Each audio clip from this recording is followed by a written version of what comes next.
Palavra à doutora Marta Praia. Não sei se alguém tem perguntas.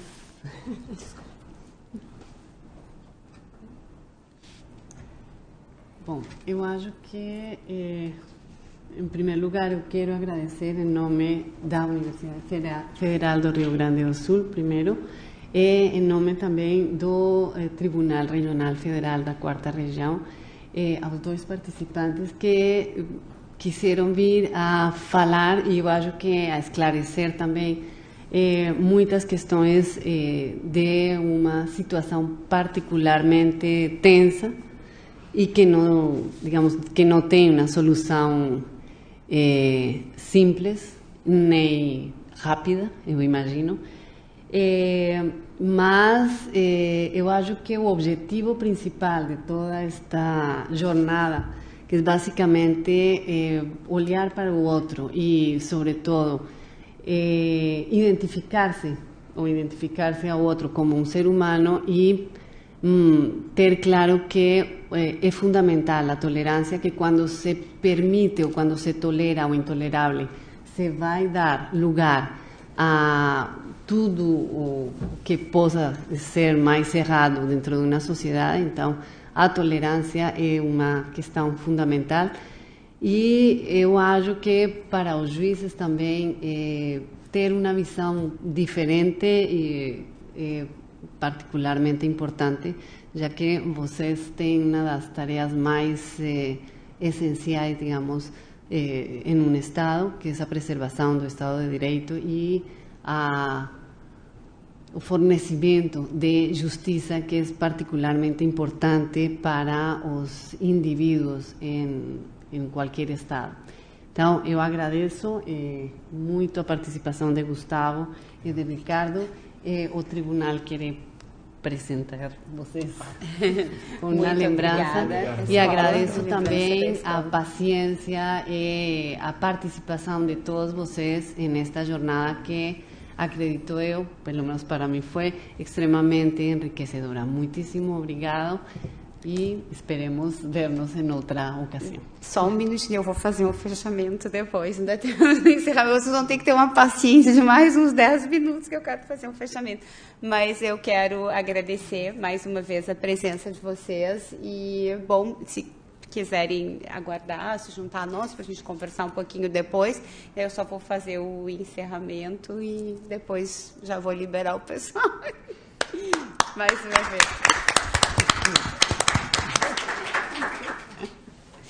Bom, agora vou fazer o encerramento. Posso mexer aqui? Isso aí, isso. Para a gente fazer um fechamento à la infã, a Cris vai gostar. Do que a gente viu hoje, o que vocês... Alguém gostaria de falar o que vocês trouxeram em termos de paralelo entre o filme, o que nós vimos, as nossas palestras da manhã e o que a gente está vendo agora, os nossos depoimentos do pessoal da Venezuela. Vocês conseguem, claro que vocês conseguem, mas alguém gostaria de falar o que vocês viram de comum? Eu não vou falar, eu vou ficar bem quieta. Mas, assim, não veio nada de comum entre aquilo que nós vimos, aquela situação, a palestra e o que está acontecendo. Essas duas realidades, uma durante a Segunda Guerra Mundial, outra agora. Parece que a história se repete, né? Essa questão das migrações. Parece que a história se repete e não necessariamente de uma perspectiva positiva, né? Essa questão das migrações forçadas, né? Até o Dr. Ricardo colocou ali no final, ressaltando, né, que o fato de apontar uma inflação de 10 milhões percentuais, isso não transmudaria o migrante venezuelano num migrante socioeconômico. Exatamente. Né? Pelo contrário, um migrante por razões humanitárias ou desumanitárias no seu país de origem. Né? E com relação ao filme, né, embora o regime nacional-socialista ou nazista tenha perseguido os judeus por uma origem religiosa, né? No caso, ali eram cidadãos austríacos. Né? Exatamente. Foi uma perseguição a cidadãos daquele próprio país que ocasionou essa diáspora judaica. Enfim, e me parece que no Brasil nós estamos, de certa maneira, lidando com essa questão das migrações de uma maneira que me parece positiva. Acho que sim. Toda essa questão da acolhida, seja por meios institucionais, como o Exército Brasileiro, seja por organismos internacionais, como a Acnur, seja por organizações da sociedade civil, organizações religiosas, que têm feito um trabalho de pastoral, de acolhida, ainda que muitas vezes de uma forma talvez amadora, né? Me parece que existe uma cultura de acolhida na nação brasileira que coloca o nosso país como um ponto-chave nesse momento em que a América Latina vive. Né? Mais alguém gostaria de falar alguma coisa? Vou falar aqui, doutora Luciane. Eu não sei, acho que durante o dia, assim, duas coisas me ficaram bem presentes em relação e que passaram em todas as palestras, que acho que falar desse assunto é falar de dignidade humana e de memória.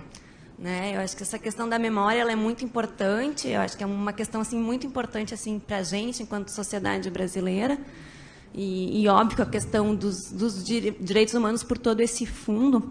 Mas a gente poder ter esse contato, eu até agradeço muito assim, pelo dia hoje aqui, que acho que foi muito proveitoso mesmo.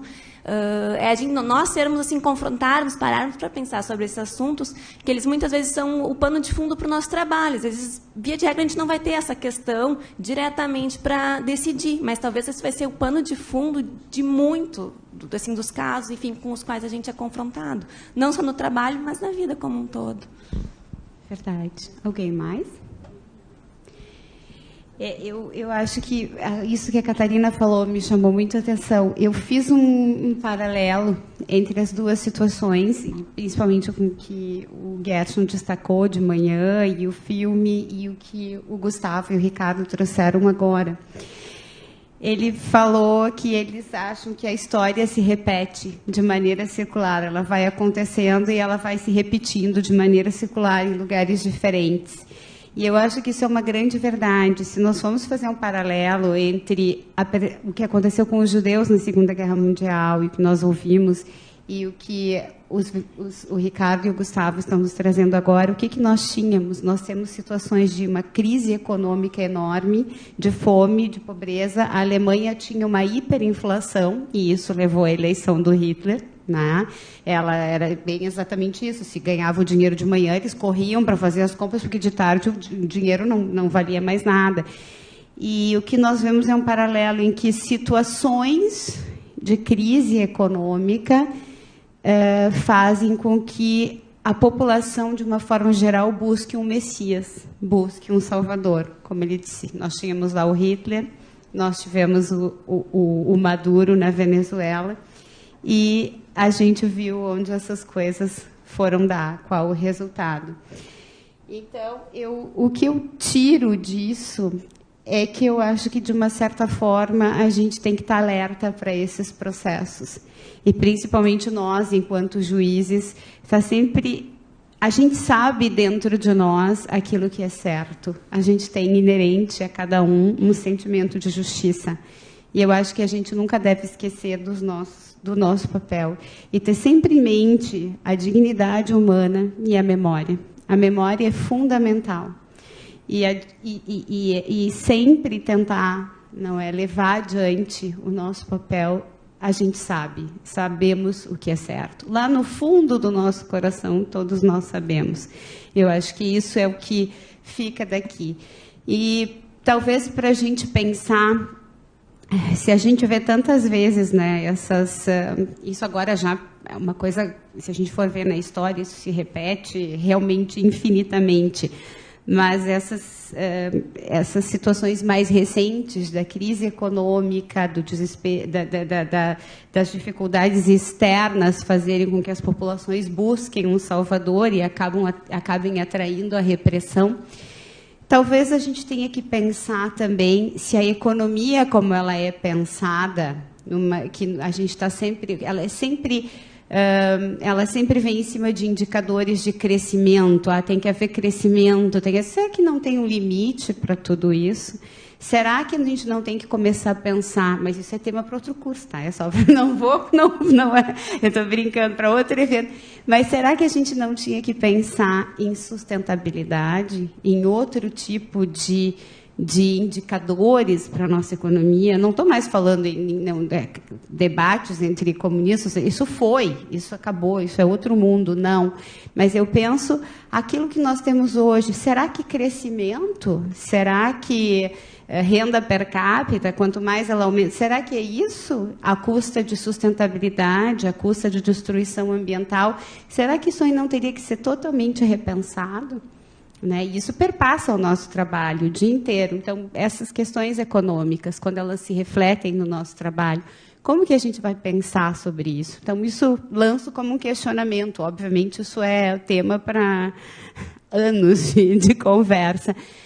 E eu encerro também com uma coisa que, já que nós falamos sobre a história de uma judia, não é uma história de vida, e discutimos sobre isso, os judeus, eles têm, toda a filosofia deles se norteia pela memória e por uma coisa que se chama Tikkun Olam, que é o desafio de melhorar o mundo. Então, que a gente saia, todo mundo hoje daqui, com esse desafio. Cada momento, no nosso cotidiano, nós não precisamos buscar messias, nós não precisamos buscar salvadores. Nós, no nosso dia a dia, somos esses salvadores. E aquilo que a gente faz no nosso papel, enquanto juízes, enquanto servidores, enquanto pessoas, nas nossas relações, nós podemos melhorar o mundo. Que a gente não esqueça disso. E com essas palavras, então, eu encerro e agradeço pelo tempo de vocês, pelo dia. Foi um prazer passar esse dia aqui com vocês. Uma boa noite a todos.